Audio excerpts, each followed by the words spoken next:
ಬೆಳಗ್ಗೆ ಎದ್ದ ತಕ್ಷಣ ಕೈ ಒಳಗೆ ಜೋಳಿಗೆ ಹಿಡ್ಕೊಂಡು ನಿಮ್ಮ ಮನೆಗೆ ಜಂಗಮರು ಬರ್ತಾರಂದ್ರ ಅದ್ರ ಹಿಂದಿರುವಂತ ತಾತ್ಪರ್ಯ ಏನು? ಯಾಕೆ ಜಂಗಮರು ಬರ್ತಾರ? ಯಾಕೆ ಅವ್ರಿಗೆ ನಾವು ಹಿಟ್ಟು ನೀಡಬೇಕು? ಅವ್ರಿಗೆ ಜಂಗಮರಿಗೇನ ಹೊಟ್ಟಿಗೆ ಊಟ ಮಾಡೋಕೆ ಹಿಟ್ಟಿರಂಗಿಲ್ಲ. ಅವರೆಲ್ಲರೂ ಚೆನ್ನಾಗಿದ್ರು ಸಹಿತ ಜಂಗಮರು ತಮ್ಮ ಕಾಯಕವನ್ನು ಬಿಡಬಾರದು ಅಂತ ತಿಳ್ಕೊಂಡು ಬೆಳಗ್ಗೆ ಎದ್ದು ಕಾಲಿಗೆ ಜಂಗ ಕಟ್ಕೊಂಡು ಕೈಯೊಳಗೆ ಬೆತ್ತ ಹಿಡ್ಕೊಂಡು ಜೋಳಿಗೆ ಹಿಡ್ಕೊಂಡು ಮನೆಗೆ ಭಿಕ್ಷಕ್ ಬರ್ತಾರಲ್ಲ, ಮನೆಗೆ ಬಂದಿರುವಂತ ಜಂಗಮನಿಗೆ ಕೈ ತುಂಬ ಹಿಟ್ಟನ್ನ ನೀಡಿ ದವಸ ಧಾನ್ಯಗಳನ್ನ ನೀಡಿ ಕೈ ಜಾಡಿಸಬಾರ್ದು. ಬಹಳ ಜನ ಮಂದಿಗೆ ಗೊತ್ತಿಲ್ಲ ಇದು. ಅವ್ರು ಬಂದಾಗ ಕೈ ತಗೊಂಡು ಅವ್ರಿಗೆ ಜೋಳಿಗೆ ಒಳಗೆ ಭಿಕ್ಷೆ ನೀಡಿ ಕೈ ಜಾಡಿಸ್ಬಾರ್ದು. ಹಂಗೆ ನಮಸ್ಕಾರ ಮಾಡ್ಬೇಕು.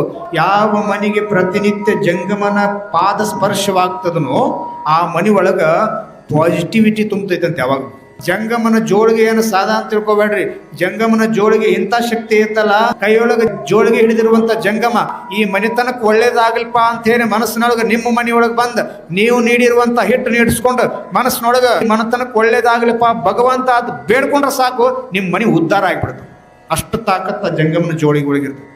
ಬೆಳಗ್ಗೆಯಿಂದ ಸಾಯಂಕಾಲದವರೆಗೂ ಮಾಡಿರುವಂಥ ಪಾಪವನ್ನ ಮರುದಿನ ಬೆಳಗ್ಗೆ ನಾವು ಜಂಗಮನ ಜೋಳಿಗೆ ಹಾಕ್ತೀವಿ. ಅದು ಹಿಟ್ಟಲ್ಲ, ಅದು ನಾವು ಮಾಡಿರುವಂಥ ಪಾಪ ಅನ್ನೋದನ್ನು ತಿಳ್ಕೊಂಡು ನಮ್ಮ ಪಾಪವನ್ನೆಲ್ಲ ಗೋಳೆ ಮಾಡ್ಕೊಂಡು ಹೋಗಿ ನಮಗೆ ಪುಣ್ಯದ ಪ್ರಾಪ್ತಿಯನ್ನು ಮಾಡಲಿಕ್ಕೆ ಪರಮಾತ್ಮ ಯಾರನ್ನು ಕಳಿಸ್ಯಾನಂದ್ರೆ ಅದು ಜಂಗಮನನ್ನು ಕಳಿಸಿ.